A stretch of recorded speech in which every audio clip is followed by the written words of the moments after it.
ကျွန်တော်တို့နော်ဒီအမေရိကန်နိုင်ငံမှာကလေးတွေကိုနော်ဒီလိုဘတ်စ်တွေနဲ့ကြောင်းတော့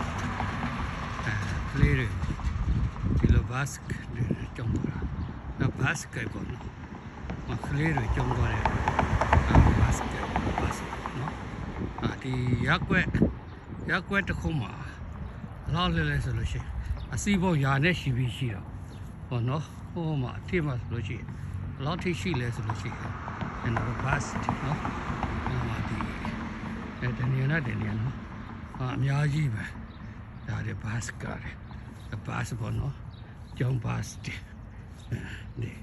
ဒါအထစ်မှာဟိုအထစ်မှာဆိုနော်ဒီလိုဘတ်စ်ကားတယ်နဲ့ကျောင်းတွေကိုစိတ်တွေကိုနော်ဒီဘတ်စ်ကားကိုနော်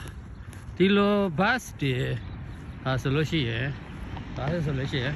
ဒီကျောင်းသားကားလာပြီးဟဲ့ဆိုလို့ရှိရင်ဒီကျောင်းသားကားတွေလာပြီးဆိုလို့ရှိရင်ဘာဖြစ်လဲဆိုလို့ရှိရင်ဒီအကုန်လုံးကားတွေဟိုဖြစ်လို့နော်ဒီနဝက်လေးရှိမှနရွက်ပါတယ်အဲ့ဒီနရွက်လေးကိုထုံလိုက်တာနဲ့အကုန်လုံးနေပြီးရဟိုရပေးရတယ်ပဲနော်အဲ့သမတလေးရပေးရတယ်ဘယ်သူပဲဖြစ်နော်ဒီလိုကားတွေပေါ့နော်အများကြီးပဲနော်ဘတ်စ်ကားရဟိုဖြစ်တာပေါ့နော်ကျောင်းသားဘတ်စ်ကားတွေပေါ့နော်ဟုတ်ကဲ့ပါကျေးဇူးပါပဲ